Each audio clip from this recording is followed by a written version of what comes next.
Assalamualaikum warahmatullahi wabarakatuh. Perkenalkan nama saya Widuri dengan NPM 2335104403 dari Program Studi Teknik Informatika Fakultas Teknik Universitas Islam Riau. Tujuan pembuatan video kali ini adalah untuk menyelesaikan tugas dari mata kuliah struktur data praktikum, yaitu tentang penjelasan program rekursif. Sebelumnya, rekursif itu sendiri adalah fungsi yang memanggil dirinya sendiri. Nah, pemanggilan dirinya sendiri inilah yang dinamakan dengan rekursif. Selanjutnya, saya akan menjelaskan program yang telah saya buat sebelumnya, yaitu program untuk mengonversi bilangan desimal ke biner. Di baris pertama pada program ini adalah fungsi itu sendiri yang terdiri dari def, yaitu kata kunci untuk mendefinisikan fungsi dalam Python. Kemudian ada nama fungsi, yaitu desimal ke biner, dan ada parameter. Baris selanjutnya, yaitu bagian dari fungsi itu sendiri. Jika n atau parameter ini bernilai 0, maka return tidak ada. Jika nilai n ini adalah 0, maka tidak ada nilai yang dikembalikan. Kemudian jika selain itu, maka return n dibagi 2, n modulus 2. Di sini saya akan menjelaskan tentang bagian dua bagian, yaitu tentang n bagi 2 dan plus str n modulus 2. Nah, n bagi 2 di sini adalah pembagian dengan tipe data integer, maka tidak akan ada koma dari hasil pembagian ini. Dan nantinya hasil pembagian ini akan menjadi parameter untuk proses berikutnya. Kemudian di sini ada n modulus 2. Nah, n modulus 2 adalah hasil sisa dari hasil pembagian n bagi 2. Yang nantinya akan terdiri dari 1 dan 0 yang merupakan bit dari biner.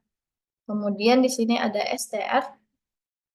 str ini berfungsi untuk menyimpan sisa tadi dalam bentuk tipe data string. Kenapa harus disimpan sebagai string?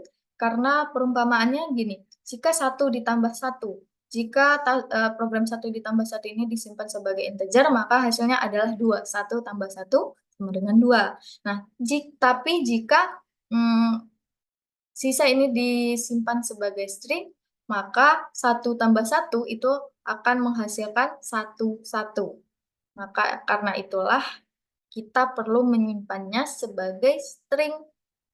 Selanjutnya di sini ada tanda plus. Tanda plus ini merupakan operator penggabungan untuk menggabungkan sisa dari proses pertama dan proses berikut-berikutnya. Kemudian selanjutnya di sini ada variabel angka dengan nilai 13. Di baris selanjutnya ada hasil yang akan mengeluarkan hasil dari fungsi itu sendiri. Nah, di sini angka menjadi parameternya yang akan menjadi n nantinya.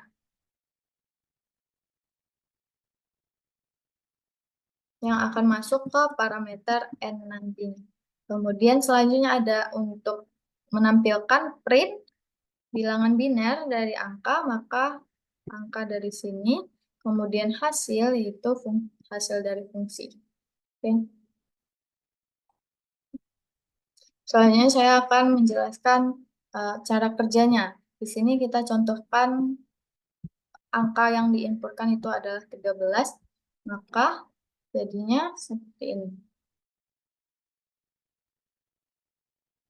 13 akan masuk ke sini, menjadi 13, kemudian akan masuk sebagai parameter n.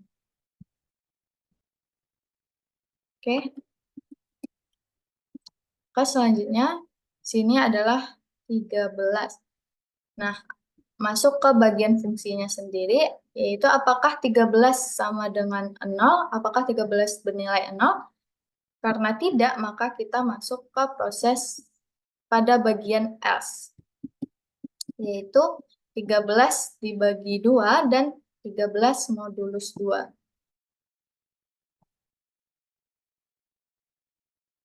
Di sini 13 dibagi 2 itu 6,5 harusnya, tapi balik lagi seperti yang saya bilang, pembagian dengan garis miring 2 itu adalah pembagian untuk tipe integer yang tidak menghasilkan angka berkoma. Maka hasil 6,5 itu yang diambil hanya angka 6 saja, hanya bilangan bulatnya saja, yaitu 6. Kemudian 13 modulus 2 itu adalah 1. Nah, 1 ini akan disimpan untuk hasil sementara terlebih dahulu. Selanjutnya, 6 akan dipanggil lagi untuk proses berikutnya. Di sini tadi hasilnya 6, maka akan dipanggil lagi ke sini. Nah, masuk ke prosesnya lagi. Apakah 6 sama dengan 0? Karena tidak, maka lanjut ke bagian selanjutnya, yaitu 6 dibagi 2 dan 6 modulus 2. Hasilnya 6 dibagi 2 yaitu 3, 6 modulus 2 itu 0. Nah, 0 akan digabungkan dengan hasil sisa sebelumnya, dengan 1 ini. Selanjutnya, di sini hasilnya adalah 3. 3 ini akan dipanggil lagi ke dalam fungsi ini sebagai parameternya. Yaitu di sini 3 ya, sorry. Agak susah ya, 3. Nah, masuk lagi, apakah 3 sama dengan 0? Karena tidak, maka kita masuk ke bagian else-nya. Yaitu 3 dibagi 2 dan 3 modulus 2. Hasilnya adalah 3 dibagi 2 itu 1,5. Karena ini pembagian integer, maka yang diambil angka bulatnya itu 1 dan modulusnya 1. Nah, modulus ini akan digabungkan lagi dengan modulus hasil sisa dari sebelumnya. Oke. Selanjutnya, di sini hasilnya dari 1, maka 1 akan dipanggil lagi ke sini sebagai parameter, yaitu 1. Apakah 1 sama dengan 0? Karena tidak, kita masuk ke bagian else, yaitu 1 dibagi 2 dan 1 modulus 2. Hasilnya adalah 1 dibagi 2 itu 0,5, diambil angka bulatnya yaitu 0, kemudian 1 modulus 2 itu 1. Nah, selanjutnya di sini hasilnya adalah 0, maka 0 ini dipanggil lagi untuk menjadi parameter di proses berikutnya. Yaitu apakah 0 sama dengan 0? Karena iya, maka return tidak ada. Maka tidak ada nilai yang dikembalikan dan proses selesai.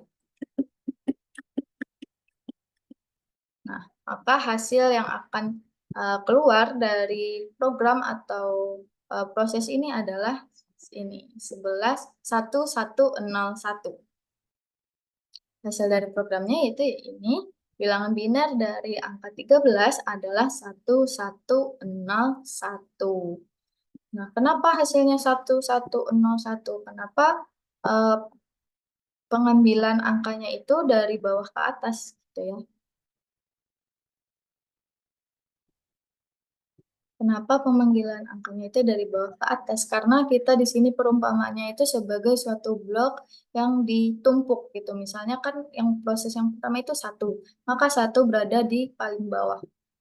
1. Kemudian ada 0, hasil 0, maka ditumpuk lagi, kemudian ada hasil 1 dan hasil 1. Nah, untuk mengeluarkan blok-blok ini tentu dimulai dari yang teratas terlebih dahulu, yaitu 1, 1, 0, 1. Makanya hasilnya adalah 1101. Nah, seperti itulah penjelasan dari program dan cara kerjanya juga dari pada pembahasan kali ini. Mudah-mudahan bisa dimengerti. Dari akhiri lebih dan kurangnya. Wabillahi taufiq wal hidayah. Assalamualaikum warahmatullahi wabarakatuh.